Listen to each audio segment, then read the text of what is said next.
Meta. Além. Noia, mente.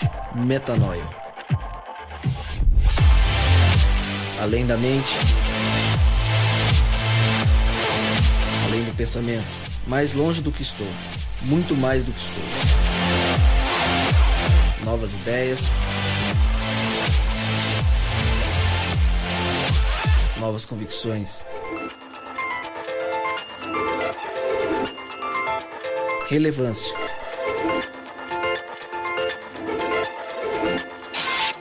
Plenitude. A busca pelo ideal.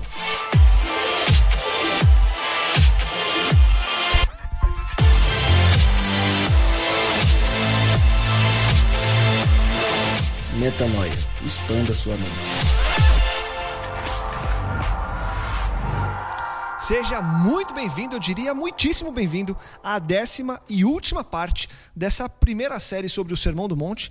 A gente vem ao longo das últimas semanas destrinchando os temas que Cristo ensinou nesse sermão tão maravilhoso. Foram 9 episódios já e hoje a gente encerra o capítulo de Mateus 5. Lembrando, você vai falar, poxa, mas o Sermão do Monte acaba lá em Mateus 7. A gente sabe que acaba em Mateus 7. A gente vai voltar em breve com mais partes, mais temas sobre o Sermão do Monte. Hoje, então, a última parte dessa primeira série que a gente fez. Chegou a hora de expandir a mente. Mais uma vez, podcast Metanoia 63 está no ar. Como eu sempre digo, meu nome é Lucas Vilches, estamos juntos nessa caminhada. Lembrando você que toda terça-feira um novo episódio é lançado e todas essas séries, todos esses episódios da série do Sermão do Monte, você pode ouvir lá no nosso site, portalmetanoia.com, assim como todos os nossos outros conteúdos que já gravamos aqui no podcast Metanoia. Nosso time já está à mesa, repetimos o time da semana passada, a gente combinou que continuaria o tema da semana passada e entraríamos no último. Está ele aqui, sempre que a gente vai começar, ele está lendo, pegando as últimas anotações, tudo que ele já grifou. Pipo Paulo Pessoa, seja muito bem-vindo. Obrigado, em um segundo, dê oi para as pessoas. Oi, boa noite. Boa. Ele, mais uma vez, ele se sentiu pressionado por nos deixar ao longo das últimas semanas. E aí ele falou, vou voltar semana que vem para vocês não falarem mais isso. Japa, Thiago Nakan, bem-vindo. Você tem 2 segundos para dar boa noite para as pessoas. Tamo junto, boa noite.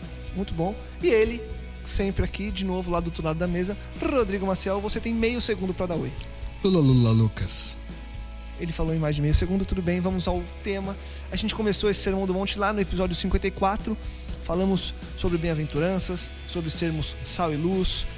Começamos nos últimos episódios a falar sobre a expansão do significado da lei e mais precisamente no episódio 62, na 9ª parte dessa série, a gente falou sobre vingança e justiça, que começava ali no verso 38 de Mateus 5. Eu vou ler de novo, eu li no último episódio, para a gente entrar em 2 temas que a gente prometeu que voltaríamos agora. Eu primeiro vou ler e a gente vai para os temas, que pode ser que você que está ouvindo a gente agora também não tenha ouvido o último, então você vai entender do que a gente está falando. Lendo então Mateus 5 a partir do verso 38. Vocês ouviram o que foi dito, olho por olho e dente por dente. Mas eu lhes digo, não resistam ao perverso. Se alguém o ferir na face direita, ofereça-lhe também a outra. E se alguém quiser processá-lo e tirar-lhe a túnica, deixe também que leve a capa. Se alguém o forçar a caminhar com ele uma milha, vá com ele 2. Dê a quem lhe pede e não volte as costas àquele que deseja pedir-lhe algo emprestado. A gente já falou do começo desse texto. Falamos sobre olho por olho, dente por dente. Falamos sobre o fato de dar a outra face a quem te bater em uma das faces. Falamos também sobre o processo com relação à túnica, à capa, o quão complicado e o quão espiritual é entrar nesse tema. E a gente prometeu que entraria um pouco mais a fundo em 2 pontos. A segunda milha e essa necessidade, essa, entre aspas, obrigação de sempre dar àquele que nos pede. E eu começo perguntando para vocês, o que é a segunda milha? O que é andar essa segunda milha? Pode começar com a parte teórica e a gente entra na prática do dia a dia, como que a pessoa pode colocar isso na rotina dela de seguidor de Cristo, de discípulo de Jesus. Tic-tac, tic-tac. Pipo tá pensando, Rodrigo também, Thiago Japa ali, tranquilão. Eu acho que essa questão da segunda milha tem muito a ver com essa noção do prejuízo ficar para nós, né, cara? De a gente se conhecer, de a gente conhecer a Deus a tal ponto, e por consequência nós a tal ponto, que a gente se permite ficar com esse prejuízo de não somente andar um quilômetro, mas talvez carregar 2 quilômetros, né? Que ele diz assim: se um dos soldados estrangeiros forçá-lo a carregar uma carga 1 quilômetro, carregue-a 2 quilômetros. Aqui está falando de uma situação onde você é prisioneiro, né? E aí você é prisioneiro de um soldado estrangeiro e ele te força a carregar uma carga por 1 quilômetro. Ou seja, aquilo ali é uma injustiça, porque talvez você esteja fazendo um trabalho onde todas as outras pessoas que estão caminhando à sua volta não estão carregando a carga que você está carregando por 1 quilômetro. Mas você decide carregar a duas, porque há nisso uma noção de que não há prejuízo algum que possa ser atribuído a você, que você não possa suportar. E mais do que isso, né? Que a noção de prejuízo do outro não é a mesma noção sua de prejuízo, entende? Como que eu sei, e aí você pode até responder essa também já, mas complementando, como que eu sei que eu estou andando a segunda milha? Porque o segunda milha ou o segundo quilômetro não necessariamente vai ser literal. Você não vai colocar isso em prática só quando alguém te pedir algo que seja métrico. Me leve 1 litro e você vai levar 2. Ande 1 quilômetro, mas você vai andar 2. Não, é algo que vai além do que é métrico. Às vezes ele é muito subjetivo. Então, como que eu sei que eu estou ou que eu vou andar agora a segunda milha? Eu acho que mais do que o andar, né? A ação em si, de novo eu volto pro coração. Porque às vezes você anda 1 milha lá e vai andar a segunda e você anda reclamando, você anda, sabe, de mal com a vida, de cara amarrada. Eu acho que o andar a segunda milha vai muito além do que o quanto você caminha, o quanto você faz a mais por aquela pessoa. Mas eu acho que tem muito a ver com o tamanho da alegria que você tem no coração de servir o teu irmão, né?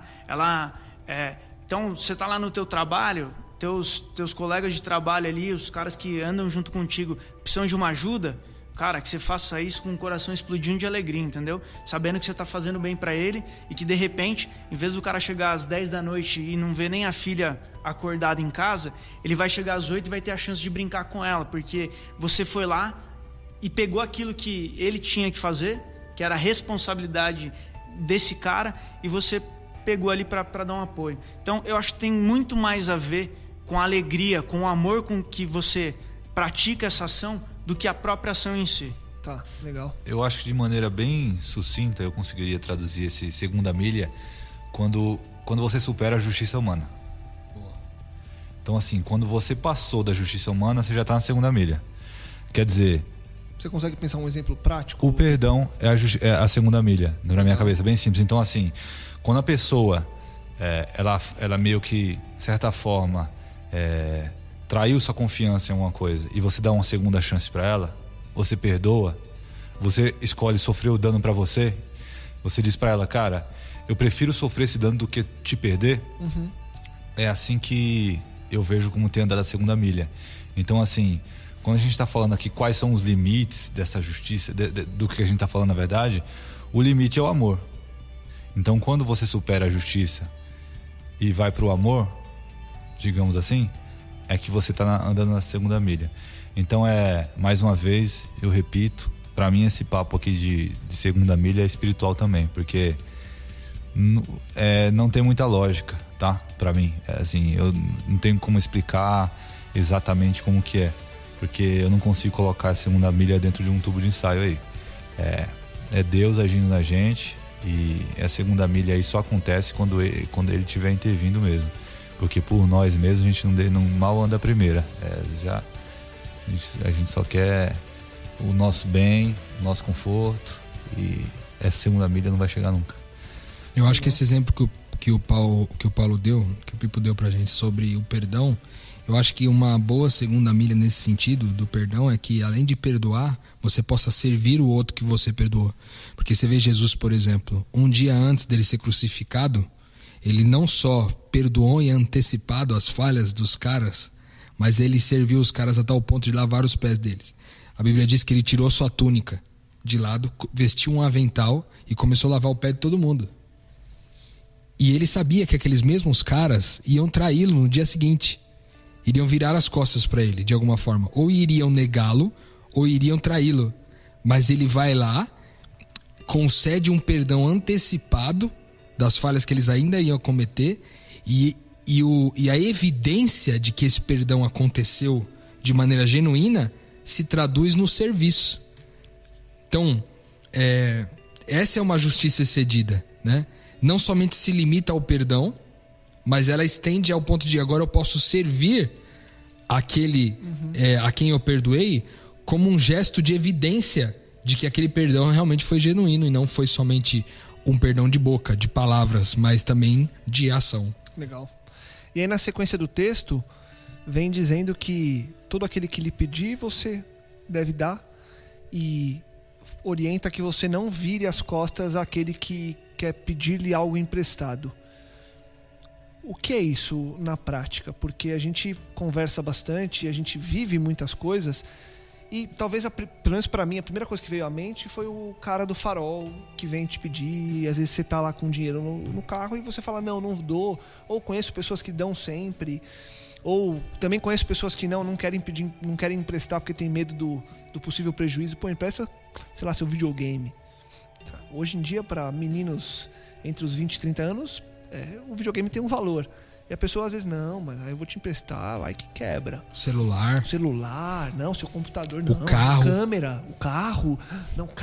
Não, carro jamais. Prestar o carro pro seu amigo viajar. Tá maluco? Jamais. Então assim, é sempre que eu devo dar? Ou o que é esse dar sempre? Ou o que é esse emprestar sempre? Como observar isso? Ou realmente é a risca do que está escrito? Me pediu, eu dou, se eu tiver a condição, óbvio, e me pediu emprestado, eu empresto. É assim mesmo ou isso é um pouco subjetivo? Eu acho que antes de dar tem uma outra ação aí que Jesus, ele é incrível, né? A mulher lá no poço, ela ia tirar água todo dia, mas Jesus falou, cara, não é isso que você precisa. Não é dessa água que você precisa. Não é disso que eu tô falando. O que eu quero te dar, o que você precisa é além disso.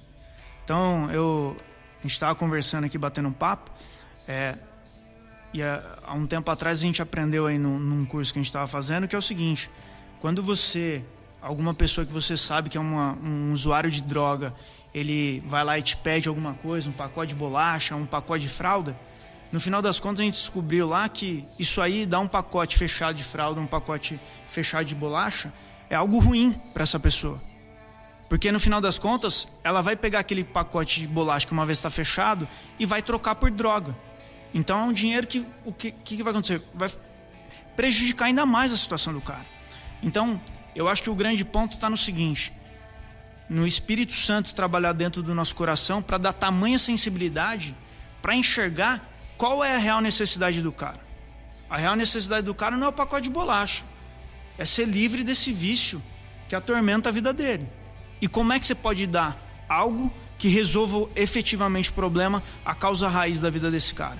Então, é dar sempre, mas com a sensibilidade do Espírito do que realmente o cara precisa para a vida dele. Cara, isso aqui eu reconceituei isso aqui na minha vida há alguns anos atrás. E isso faz muito sentido para mim hoje. Tipo, quando a gente entende que a gente está em missão, que nós somos seres espirituais vivendo essa experiência humana, a gente entende que todo mundo que cruza o nosso caminho cruza para ser abençoado por Deus através de nós, entendeu? Qualquer pessoa, qualquer. Então vou dizer como eu entendo essa experiência, tá? Não quer dizer que seja uma regra para todo mundo, mas é como eu vejo a experiência. Então, o que eu entendo? Que as pessoas com as quais eu me relaciono no trabalho estão lá, e é intencional o processo, entendeu? Deus colocou aquelas pessoas lá para que eu pudesse abençoá-las, porque Ele sabia que ali naquela região tinha um filho de Deus e esse filho de Deus poderia abençoar alguém, entendeu? Então significa que com todas as pessoas que eu cruzo o caminho, isso é necessário. Eu me lembro que eu fui fazer um sermão lá numa igreja, no ABC, e no final do sermão eu falei sobre reino, e a mulher me mandou uma mensagem que eu nem conhecia quem era, me mandou uma mensagem falando a respeito. Falou assim, gostei muito do que você falou, tal, e eu queria te pedir um favor, porque tem uma amiga nossa que tá passando por uma dificuldade lá num outro estado, e eu gostaria de saber se você pode ajudá-la e tal. Cara, a mulher precisava, o que ela precisava era bem significativo. E ela já tinha tentado várias pessoas e várias organizações e várias instituições, e ninguém tinha suprido o problema dela. Que na verdade, o problema dela ela precisava resolver o carro dela ela sofreu um acidente, ela precisava arrumar o carro, porque ela tinha 2 filhos deficientes, e ela tinha que levar os 2 filhos deficientes pros lugares, pro médico, pra escola e tal. E, cara, aquilo cruzou comigo, entendeu? E eu tinha condições de resolver o problema. Eu ia gerar uma falta de um outro lugar, mas que brevemente seria suprida, mas eu era o filho de Deus na ocasião. Então, com essa consciência de que só cruza com o meu caminho pessoas que Deus quer abençoar através de mim, eu me prontifiquei a ajudar, né? Então, onde que eu quero chegar com isso? Eu quero chegar no seguinte: se a gente entende que a gente vive em missão, a gente deveria saber que qualquer cruzamento de relações da nossa vida não é uma simples ocasionalidade. Não é por acaso. Ele acontece porque existe um propósito. Se alguém cruzou o seu caminho é porque cruzou com o Filho de Deus, e você é o Filho de Deus ali, é você quem vai atuar. Se você tem suas limitações, ok, trabalhe dentro das suas limitações. Mas se não há limitações, abençoe. Entende? Abençoe. Por que isso é tão forte pra mim? Porque eu já vivi situações na vida onde eu fui o abençoado. Eu me lembro que numa época da minha vida eu fiquei 1 ano sem pagar a escola da minha filha, e eu não tinha condições de pagar. E eu saí da escola com a mulher dando uma orientação dizendo o seguinte: se você não resolver esse problema aqui, semana que vem sua filha não entra mais na escola. E eu não tinha condições financeiras de resolver o problema. E eu me lembro que na segunda-feira eu compareci lá, pedi as contas pra fazer algum tipo de acordo, e quando a mulher trouxe pra mim as contas, ela disse: olha, na semana passada veio uma pessoa aqui e resolveu toda a sua conta, e pagou toda a sua conta. Eu percebi o valor de ser abençoado por um filho de Deus, entende? Então, é muito importante a gente lembrar dessa questão da consciência de missão, cara. Onde eu piso é Deus chegando, onde eu olho é Deus olhando, onde eu abraço é Deus abraçando, onde eu cumprimento é Deus cumprimentando, entende? Se eu tenho essa consciência, qualquer pessoa que vier me pedir alguma coisa, eu vou estar sempre disposto a dar, dentro, obviamente, das limitações. E se alguém me pedir alguma coisa emprestada, da mesma forma. Então eu acho que essa consciência de viver em missão pode facilitar muito esse processo aí. Continuando aqui, e agora vindo para a parte do texto que seria propriamente dito desse episódio, Cristo fala sobre o amor aos inimigos a partir do verso 43. Eu vou ler para a gente começar a conversar sobre esses versos. Vocês ouviram o que foi dito: ame o seu próximo e odeie o seu inimigo. Mas eu lhes digo: amem os seus inimigos e orem por aqueles que os perseguem, para que vocês venham a ser filhos do seu Pai que estás nos céus. Porque ele faz raiar o sol sobre os maus e os bons, e derrama chuva sobre justos e injustos. Se vocês amarem aqueles que os amam, que recompensa receberão? Até os publicanos fazem isso. E se vocês saudarem apenas os seus irmãos, o que estarão fazendo demais? Até os pagãos fazem isso. Portanto, sejam perfeitos, como perfeito é o Pai Celestial de vocês. O que é esse amor aí aos inimigos? Como amar um inimigo? Eu acho que uma boa pergunta é: quem é o inimigo? Quem é o inimigo? Porque é o seguinte: o inimigo é o diabo, bicho. Né? O inimigo é o diabo. Que tipo assim, se isso aqui fosse verdade e o inimigo fosse o diabo, então a gente tinha que ficar orando aqui para Deus converter Satanás, entendeu? Então, o inimigo não é o diabo, mas eu posso entender que o nosso inimigo, na verdade, são os nossos amigos mais próximos, cara. Porque são eles que conhecem as nossas fraquezas, são eles que conhecem as nossas debilidades, e são as pessoas mais próximas que têm a maior facilidade em nos ferir. Ou eu tô falando mentira aqui? As pessoas mais próximas são as pessoas que mais têm facilidade de nos ferir, porque elas nos conhecem, elas sabem nossas vulnerabilidades, sabem onde o calo aperta, entende? Então quando ele está falando aqui de ame os seus inimigos, ame os seus amigos, que aqui no texto diz assim: vocês ouviram que ame seus amigos e odeie os seus inimigos, mas eu lhe digo, ame os seus inimigos e orem por aqueles que perseguem vocês. Ou seja, a gente tem uma excelente oportunidade de amar as pessoas que são verdadeiramente as nossas inimigas, que são as pessoas que são mais próximas. Porque com essas pessoas, porque você fala assim, não é muito comum a gente dizer o seguinte, ó: ah, cara, eu consigo esse negócio de perdoar as pessoas, mas o duro é perdoar lá em casa. O duro é perdoar a esposa, a mãe, a irmã, o filho. Por que é mais difícil resolver o problema em casa do que na rua?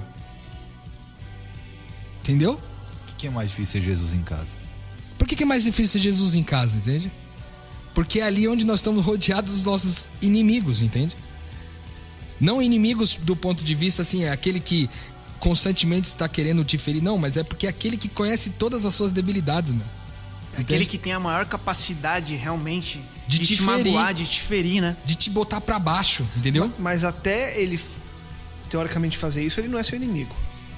Então, ele não é seu inimigo até segunda ordem, entendeu? Sim, não. Ele tem um potencial para, mas até então ele não é. Deixa eu só completar, Pipo. Até ele não ser, quem é o inimigo? Eu entendi e faz todo sentido isso. Porque é uma metanoia grande. Eu diria com que o que Jesus está falando aqui de inimigo, para mim parece bem claro. Inimigo seria a pessoa que você não gosta ou não está gostando no momento, como você, que se encaixaria no que você diz, como as pessoas mais próximas. Porque as pessoas mais próximas são aquelas que conseguem nos magoar e a gente fica com aquele sentimento ruim em relação a ela. Só que também é aquela pessoa que você não é aquela pessoa tão próxima assim, que você odeia a pessoa. Aquilo se encaixaria também como inimigo. Eu acho que esse inimigo, Jesus estava falando bem na linguagem das pessoas, que é o que é o inimigo da pessoa? É a pessoa que ela não gosta. É isso, no público está falando. E eu acho assim, que para esse texto, o Ed René até ele tem um dos talmidins dele lá, ele fala que tem o título próximo. Ele fala bastante de 3 conceitos que para mim é muito importante para a compreensão disso daí, que é o conceito de próximo, o conceito de amar e de gostar. Ele fala, quem que é o próximo? Ele fala próximo nesse texto. Você vê, ame seu próximo, odeie o seu inimigo, o que as pessoas dizem, né? O próximo é aquele que você tem uma relação de amor. O próximo é diferente de pessoa que está perto de você. Você pode dormir com a pessoa ao seu lado e ela não ser seu próximo. Para você ser próximo àquela pessoa, você tem que dar um passo de qualificador, um passo de amor. Ao você, por exemplo, o bom samaritano, ele foi próximo do outro, porque ele teve um passo de amor. Os outros, o fariseu que passou, olhou e foi embora, eles não foram próximos dele. Por isso Jesus fala assim, quem foi o próximo dele? Essa pessoa que teve a relação de amor.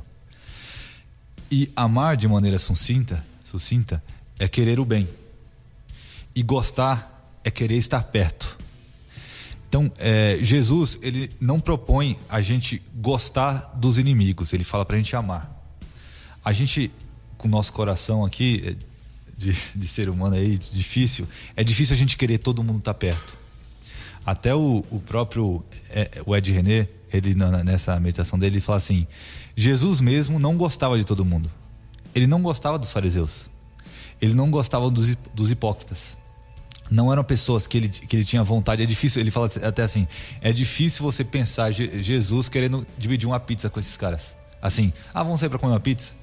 Ele não é o tipo de pessoa que ele faria isso. Ele gostava mais de estar, o gostar de querer estar próximo, mais dos pecadores, da prostituta, os cobradores de impostos. Agora, ele era o próximo de todos. Ele tinha uma relação de amor com todos. Ele queria o bem de todos. Eu acho que essa definição dessas palavras me faz muita diferença, e me faz muita diferença para encarar esse texto. O que é o próximo, o que é amar, o que é gostar. E para mim, assim, o inimigo aqui, dessas passagens aqui, o que Jesus fala, tem a ver, até com ele estar conversando com o público ali, para que as pessoas entendessem o que ele está falando, tem a ver com as pessoas que elas não gostam. Então, assim, até o publicano faz isso e tal. A pessoa que você gosta, você faz de tudo por ela. Agora, e a que você não gosta? Eu acho que tem a ver com isso. Fechando o que tem falado. Eu endossando essa questão ainda da questão do inimigo, que pra mim é muito forte. Depois que eu compreendi isso, também facilitou muito o processo aí de caminhar em casa. É que é o seguinte, vamos supor, eu coloco a Suelen lá dentro de uma sala, e aí eu peço pro grupo de amigos pegar e falar assim, cara, falem tudo que tiver de pior pra Suelen pra amargar o coração dela. Aí os caras vão lá e amargam. Talvez eles levem, tipo, sei lá, umas 4 ou 5 horas. Umas 4 ou 5 horas pra amargar o coração da Suelen, minha esposa. Aí, cara, de repente, se eu chamar o diabo pra fazer isso aí pessoalmente, talvez ele consiga fazer em 3 ou 2 horas amargar o coração da Suelen. Mas me dá 5 minutos com ela pra você ver. Se eu não consigo amargar o coração dela muito mais do que o diabo fez, e muito mais do que um grupo de amigos próximos dela faria. Então, nós conhecemos os caminhos das pessoas que nós convivemos dentro de casa, entendeu? Ou nós conhecemos os caminhos das pessoas que a gente convive, que são mais próximos, amigos de trabalho, amigos de ministério, etc. Então é muito mais fácil ferir, a gente fere muito mais rápido. E, cara, é natural, porque isso aí as pessoas fazem conosco todos os dias, como o Lucas falou, mas, cara, até o momento que ela falha com você, ela ainda é teu amigo, ela não é teu inimigo ainda, mas na verdade ela é constantemente um potencial inimigo, entende? Porque ela conhece todas as suas fraquezas. Então, o que eu quero dizer aqui, é lógico que isso se aplica aos inimigos no geral, né? Todos os inimigos. Mas eu acho que a gente consegue, numa vida onde eu não durmo com o cara, entendeu? O inimigo tá lá, porque aqui tá falando assim, ó, orem por aqueles que perseguem vocês. Cara, às vezes o cara tá lá fora, fui dormir em casa, o cara não tá lá, entendeu? Agora, com as pessoas que são mais próximas a mim, cara, essa perseguição se torna quase insuportável. Porque são pessoas que me conhecem de profundo, entendeu? Então esse amor a esses inimigos, orar, porque veja, a gente tem dificuldade de orar intercessoriamente, com exceção de algumas pessoas. Eu tô aqui com o Jap, que é um cara que ora, que eu conheço o coração do Jap, e a pessoa do Jap eu sei que ele ora muito pelas pessoas de maneira intercessora. Mas, cara, quantos de nós, você que tá ouvindo aí o podcast, a gente aqui também, quantos de nós oramos uns pelos outros? Você gasta tempo falando do seu amigo, do seu vizinho, orando pelo seu chefe, pelo seu colega de trabalho? Você gasta tempo fazendo isso? Cara, se nós não gastamos tempo nem orando por eles, quanto menos orando com os da nossa casa. Entendeu? Então, no final das contas, quando ele fala isso de amar os inimigos, isso faz todo sentido pra mim, porque sejam eles quais forem, os mais próximos ou os mais longe, ele tá dizendo de dar esse passo de decisão de querer o bem das pessoas, independente do que elas possam oferecer contra a gente e trazer eventualmente algum tipo de prejuízo, né? Até porque, antes de ser inimigo, é filho de Deus, é meu irmão, né? Então, se eu entendi que eu sou filho e que a gente é uma família, cara, não interessa se o cara é amigo ou se ele é inimigo, ele é meu irmão do mesmo jeito. Então, eu acho que quando a gente entende isso e quando a gente realmente vive com essa convicção dentro do coração, cara, aí fica difícil a gente dizer quem é inimigo, quem é amigo. Porque no final das contas, a nomenclatura filho, ela prevalece sobre qualquer coisa. Mas na prática do dia a dia, trazendo para o que é uma rotina comum das pessoas, as pessoas identificam, às vezes, coisas que não partem delas, mas relações que são estremecidas. Relações no trabalho, relações na própria comunidade religiosa onde ela frequenta, relações na própria casa, porque nem todo mundo vive só marido, mulher e filho. Tem gente que mora com sogro e sogra, tio, irmão, com vô, cunhado. Com cunhado. Tem gente que mora em 15 pessoas e às vezes dentro de casa é o inferno mesmo. O que eu queria dizer é o seguinte: as pessoas na prática enfrentam situações que são muito difíceis, enfrentam pessoas que sim, são filhos de Deus, mas que são muito difíceis. E aí a pergunta que eu faço para vocês: vocês já viveram algo nesse sentido, em que vocês tiveram que olhar e falar, cara, eu vou precisar amar essa pessoa? É difícil, mas vocês já viveram o cerne dessa questão aqui, o centro disso, de olhar para uma pessoa e falar, que complicado que vai ser. Mas isso que é amar. Se eu conseguir amar essa pessoa, aí eu entendi o que é amor. Para trazer agora e mostrar que isso é prático e que isso é viável de acontecer? Eu tenho uma história que é... Bom, eu sou apaixonado por pequeno grupo, né? Essa é a minha vida. E eu falava assim, cara, como é que eu falo que eu me relaciono, que eu gosto de conviver com as pessoas, se tem gente que eu não gosto, entendeu? Tem gente que eu não gosto, cara. Eu não consigo conviver com algumas pessoas, não conseguia conviver com algumas pessoas. Poucas, na verdade. Mas tinha um cara que... Esse era o cara que eu não conseguia conviver de jeito nenhum. Eu falei assim, cara, como é que pode esse negócio aí? Eu falo de amor, eu falo um monte de coisa, mas isso aí eu vou precisar resolver na minha vida. E aí foi uma decisão. Eu falei, não, eu vou ter que me relacionar com esse cara. Aí o que eu fiz? Óbvio, vou pedir pra Deus, né? Falei, Deus, eu não tenho capacidade nenhuma de amar esse cara. Não tenho. Não curto, tipo, papo tal, me incomoda. Ruim a relação. E aí a decisão que eu tomei foi a seguinte: eu vou fazer um pequeno grupo, só que para esse cara participar comigo, seja onde for, na minha casa, na casa dele, na casa de outra pessoa.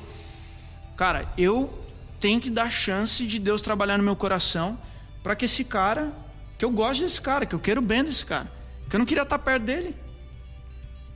E Deus, ele faz milagres, né? Em 3 meses eu cheguei pra esse cara na imersão e falei pra ele, falei, cara, é o seguinte, esse pequeno grupo aqui, ó, ele surgiu porque eu não gostava de você. Eu não curtia ver perto de você, cara. Não, pra mim não dava, entendeu? Pra mim você não descia. Só que em 3 meses Deus transformou aqui meu coração e eu posso dizer que eu te amo, cara. Que você é um cara que eu vou continuar orando, que eu vou continuar caminhando junto contigo e que hoje, onde você estiver, eu vou querer estar junto, cara. Eu vou querer estar perto. E eu acho que muito do que a gente tem é porque a gente coloca rótulos, a gente cria alguns estigmas, né? E a gente não dá chance de se relacionar e de conhecer realmente quem são as pessoas. E muitas vezes as pessoas têm coisas que não nos agradam porque passaram por traumas, passaram por dificuldades na infância. E se a gente não der a chance de se relacionar, de realmente conviver, a gente vai viver aí nessa dúvida né, de entender quem realmente são essas pessoas. Fora que, complementando o que você está falando, Japa, o texto diz o seguinte: amem os seus inimigos e orem pelos que te perseguem, para que vocês venham a ser filhos do seu Pai que está no céu. Ou seja, é o que o Japa falou antes, quando né? você fizer isso, você vai se tornar um filho. Porque essa é a atitude de um filho de Deus, né? E isso traz ainda mais uma responsabilidade para a gente buscar. Porque, veja, é importante a gente lembrar que é uma caminhada. Sim. É importante a gente lembrar que é uma crescente. O nosso alvo é Jesus. Jesus é o modelo e a gente quer se parecer cada vez mais com ele, mas é uma caminhada. Então, assim, eu quero chegar lá. E aí tem um pouco de eu quero. Deus, me transforma. Eu quero chegar lá. E isso traz uma responsabilidade pra gente, não traz? Quando vocês leem e já leram esse texto algumas vezes, isso joga um pouco de... Tá vendo? É isso que eu espero. É isso que eu quero de você. Não como uma cobrança, mas como algo assim... Poxa, eu sonho isso pra você. Você não quer isso também? Você não quer viver isso? Não é tão gostoso viver o que você viveu, Japa? Experimenta que é bom, sabe? Experimenta, se permita. Experimenta viver isso. Eu acho que o primeiro ponto sempre é a decisão. E aí depois, quando você olha tudo, você fala assim, cara, como eu sou um babaca, cara. Como eu demorei tanto tempo, entendeu? Pra conviver com o cara. Por besteira da minha cabeça, do meu coração egoísta, né? Que rotula todo mundo. Então, Deus nos convida a experimentar essas relações. Eu acho que assim, até no exemplo que o Japa citou, era uma pessoa que também buscava o propósito dele, estava participando do pequeno grupo, então ele viu eu vi um esforço da parte dele de não só amar o cara, mas também gostar do cara. Jesus cobra que a gente ame a todos, ele não cobra que a gente goste de todos.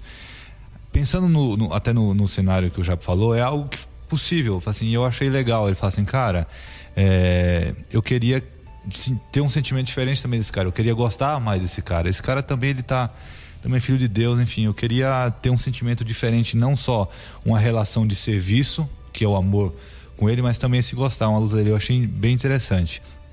Entretanto, existem alguns tipos de pessoas que eu não consigo me ver como, assim, querer estar perto dessa pessoa. Por exemplo, existe um ateu famoso, eu já fui até, como alguns amigos próximos conhecem, eu já fui agnóstico até, então não é nenhum tipo de preconceito meu com quem não acredita em nada. Mas existe um ateu famoso que é o Dawkins, que ele incita bastante as pessoas não cristãs ou não religiosas, agnósticas, enfim, ateus, de zombar, por exemplo, dos cristãos na frente de todo mundo. É uma maneira efetiva de fazer elas recusarem a fé delas, elas voltarem atrás disso aí. Negarem, né? Negarem a fé dela. Então, assim, a maneira de ele tratar é muito agressiva, de maneira de zombaria, etc. Eu não vejo Jesus pedindo para que eu goste de estar perto dele. Você entendeu? Eu vejo Jesus, uma ordem de Jesus, um mandamento de Jesus, para que eu ame ele, que eu queira o bem dele. No caso até que o Java falou, é uma pessoa que estava participando de pequeno grupo, uma pessoa buscando a Deus. É algo que eu vejo até a preocupação dele também gostar dessa pessoa, algo interessante. Mas não dá pra gente realmente gostar de todos. Não foi, eu acho que isso que Jesus cobrou da gente. E até citando uma historinha bem curta, teve um professor, incentivado por isso que o Dawkins está falando, que ele chegou na universidade, eu não lembro qual que era o país, e começou a zombar dos cristãos. Ele falou, alguém aqui é cristão? E um professor de geologia da universidade, levantou a mão e falou, eu sou. Aí ele falou, essa Bíblia aí é uma besteira. Eu falei, por quê? Esse Sermão do Monte é a coisa mais besta que eu já vi.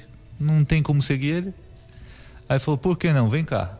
Aí ele deu um tapa na cara do cara. Isso é história de verdade, tá? Não é uma ilustração. Ele deu um tapão na cara do cara.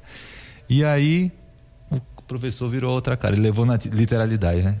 Deu o outro lado. Aí ele falou, lá fala que é pra dar túnica. Você não tem túnica, então me dá sua calça. Aí foi, desculpe, o professor pediu desculpa para o pessoal da universidade e deu a calça pro cara. O que aconteceu é que no outro dia a sala do professor estava lotada de alunos muçulmanos pedindo perdão. Nossa. Você entendeu? Então, assim, esse tipo de comportamento eu acho difícil que a gente seja obrigado a gostar de todo mundo. Ainda mais pessoas com esse tipo de comportamento hostil. Mas a relação de amor e de serviço para com todos, eu acho que é fundamental. Eu acho que é algo que a gente deve realmente buscar. Você vê no verso 46, ele diz assim, ó: se vocês amam somente aqueles que os amam, por que esperam que Deus lhe dê algum tipo de recompensa? Até os cobradores de impostos amam as pessoas que os amam. Se vocês falam somente com os seus amigos, o que é que estão fazendo demais? Até os pagãos fazem isso. Portanto, sejam perfeitos assim como perfeito é o Pai de vocês que está nos céus. Então, é muito forte esse lance do amor, né, cara? De transcender aquelas pessoas que a gente gosta, né? É muito forte. Então, eu acho que se a gente faz uma reflexão na vida da gente, a gente vai sempre encontrar alguém com quem a gente ainda poderia ter melhorado isso, entendeu? E eu acho que isso fica como prática aí para todos nós, né? Você que tá aí ouvindo a gente hoje, pensa, cara, quem que eu, tipo assim, eu me sinto incomodado de estar perto, cara? Quem que eu sinto que tipo assim, cara, não me sinto bem perto desse cara? E aí como que você pode subverter isso? Né? Como que você pode transformar essa relação incompleta em algo completo? Uma vez que, quando o texto bíblico fala no versículo do 48, que ele diz, portanto sejam perfeitos assim como perfeito é o Pai de vocês que está no céu. Esse perfeito vem do grego teleios, que quer dizer completo, né? Quer dizer maduro, a totalidade, né? Então, eu acho que o que está dizendo é assim, você amar as pessoas que você ama, ok, beleza. Mas para você ser completo, para você encher o copo, amar as pessoas que te amam é o copo pela metade. Mas se você quer chegar com o copo até o fim, então ame aqueles que te perseguem, ame aqueles que você se incomoda. E amar, eu acho que tem muito esse lance do que o Pipo falou do querer o bem. Mas eu, sei lá, ultimamente eu tenho pensado que a gente pode ser desafiado a querer também gostar como o Pipo citou, dessas pessoas que a gente pode talvez simplesmente amar. Porque o gostar da pessoa talvez seja uma prova de erro, entendeu? Será que realmente eu tô querendo o bem do cara? Eu acho que ao tentar, ao ir pro lado que Jesus falou de amar, o gostar, ele é muito mais fácil, né? Então, não é que tá falando assim, nem é isso que eu disse, o gostar não precisa, desencana disso, não é nem isso.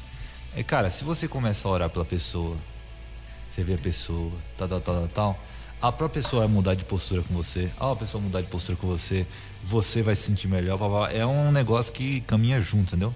E se ela te tratar mal, aí você dá o outro lado do rosto. Aí na segunda, terceira, quarta, quinta milha. Aí vai... A gente conversou, foram contando com esses 10 episódios, de todos os temas desse primeiro capítulo do Sermão do Monte. Então foram, enfim, dezenas de metanoias acerca desse tema. E aí no final do capítulo, Jesus diz: portanto, sejam perfeitos como perfeito é o Pai Celestial de vocês. O Rodrigo trouxe que perfeito vem de teleio, que é completo, maduro. Para a gente encerrar essa série, estamos no final do capítulo 10 dessa série, fechando Mateus 5, agora no verso 48. Por quê? E o que traz para vocês? E quando eu estava preparando aqui, eu falei, poxa, que sacada, que legal. Mas eu queria ouvir de vocês. Por que ele encerra depois de falar várias coisas, dizendo: agora sejam maduros, completos, como também é completo e maduro o Pai de vocês que está no céu? Por que depois de tanto ensinamento é importante que a gente entenda que está tudo relacionado com essa maturidade, com essa plenitude que Cristo deseja que a gente viva? Acho que ele descreveu o caráter de Cristo, né? Ele está descrevendo o caráter de Cristo, o que é ser discípulo de Cristo, no Sermão do Monte, de maneira bem clara. Então, depois de descrever tudo isso, ele falou: então seja maduro, seja o mais próximo de Cristo possível, seja um verdadeiro discípulo dele. Em outras palavras, eu quero que vocês tenham coragem de falar igual o Paulo disse: sejam meus imitadores. Você tem coragem de falar isso para os outros? Sejam meus imitadores? Sim, eu acho que é isso. Eu acho que ele descreveu Cristo ali e fez um chamado para que a gente seja discípulo. Boa. Japa. Cara, pra mim aqui tá assim, cara, você quer ser feliz de verdade? Você quer ter paz? Você quer viver o reino aqui? Você quer transbordar, entendeu? Não importa o que tá acontecendo na tua vida. Não importa se você tá desempregado, se, cara, você tá com problema com teus amigos, você tá brigando com a tua mulher, teu filho tá indo embora de... Cara, não importa. Você quer ser feliz, cara? Começa a seguir aquilo que eu tô dizendo aqui, entendeu? Começa a tomar decisões de mudar o rumo da tua vida, de transformar o teu coração, a tua natureza. Não fica se preocupando muito com as ações exteriores. Começa a colocar o teu coração na mão de Deus, que as coisas vão começar a mudar, as tuas relações vão mudar, as pessoas que estão à tua volta vai mudar. E, cara, você vai ser feliz, cara. Você vai ser pleno, você vai ser completo, você vai sentir paz, você vai sentir tranquilidade. Experimenta, cara. Aquele comercial, experimenta. É isso aí, cara. É o que Deus pede toda hora. Experimenta de mim, prova de mim. E aí isso você vai ser assim, perfeito, como Deus é. Eu gosto de pensar que ele começa falando assim: vocês ouviram tal coisa, eu porém vos digo outra coisa. Ele vai fazendo essa comparação o tempo inteiro, né? Vocês ouviram, eu porém vos digo. Vocês ouviram, eu porém vos digo. E aí, no final, ele fala sobre ser perfeito, né? Então, sei lá, na minha linguagem talvez até um pouco irreverente, vamos dizer assim, talvez Jesus esteja virando pra gente dizendo o seguinte: cara, deixa de ser moleque. Para de pensar que a lei é uma cartilha de coisas que você tem que fazer, cara. É uma questão de consciência. É uma questão de exceder a justiça dos fariseus. Cara, sai desse negócio de 603 leis e cartilha pra cumprir e entra numa outra perspectiva, cara, onde a lei é ditada pela consciência do Espírito, pela consciência do reino, pela consciência de pequeno Cristo, entende? Então, deixa de ser moleque com isso aí, cara, e vamos experimentar alguma coisa que tem mais sentido. Para de ficar discutindo se pode usar brinco ou se não pode. Para de discutir da tatuagem. Para de discutir da roupa X, da Y. Cara, para de discutir isso e vem viver uma vida que é mais completa, mais madura, entendeu? É esse o chamamento de Cristo, na minha opinião, quando ele fala desse finalzinho aí. Sensacional, sensacional. Queria só propor, antes da gente terminar, e vocês podem pensar por um segundo, são 10 episódios, um aprendizado de uma vida, porque muitos de nós já já ouviram algumas vezes o Sermão do Monte. Então vamos lá. O Sermão do Monte, em uma palavra. Se fosse falar o Sermão do Monte, para mim, ele é... O que vocês falariam agora? Pode ser 3, Lucas, palavras? Não, uma palavra, e aí é uma palavra que tenha sentido nela mesma. Você pode falar 3 palavras se quiser, mas tem que ter sentido. Não pode ser amor ao próximo. Tem que ser amor ao próximo, ok? Depois de gravar todos esses podcasts, eu acho que... Pureza de coração, pra mim foi mais forte, cara. Ele falou 3, mas tudo bem, pureza. A gente só entendeu pureza. Juan, você corta o decoração. Pureza, do Rodrigo. Boa. Japa. Sinceridade. Boa. Pipo. Paz. Boa. E você aí, de casa, fica o convite pra você. Entre lá na nossa página do Facebook ou mande um e-mail pra gente e mande pra você o que é o Sermão do Monte. O que você aprendeu ao longo dessas 10 partes, esses 10 episódios. A gente espera do fundo do coração que Deus tenha usado esse material e continue usando os próximos que hão de vir, para que nós, primeiramente, sejamos convertidos dia após dia, para que nós possamos aprender o que é realmente ser um discípulo de Deus e que a gente, entre amigos, a gente possa ir falando coisas que realmente moldem o coração de quem está ao nosso lado, para que a gente caminhe cada vez mais próximo de Cristo. E o desejo para você é que Deus também transforme o seu coração e mostre para você o que Ele sonha para a sua vida. Ele tem um sonho com certeza excepcional para você. Ele deseja que você faça parte dessa missão, seja uma pessoa cada vez mais parecida com Ele, e Ele sonha e espera ansioso para que você esteja ao lado dele, esteja caminhando, esteja fazendo discípulos, esteja repetindo o que Paulo disse, para que mais pessoas sejam imitadoras de você, para que elas, por consequência, estejam imitando a Cristo. Então, com certeza foi uma série linda, excepcional. A gente espera fazer outras na mesma linha, e com certeza a gente volta semana que vem com mais um tema essencial para nossa caminhada, para que a gente continue expandindo a mente. Eu já fiz o convite, mas faço de novo. Mande um e-mail pra gente, participe, diga o que você aprendeu, o que ficou de dúvida, o que você deixa de sugestão. podcastmetanoia@gmail.com. A gente continua conversando sobre mais assuntos. Também mande aí o que você gostaria que a gente falasse. O que importa pra gente é que Cristo seja revelado por meio desse podcast e de todos os outros que hão de vir no futuro.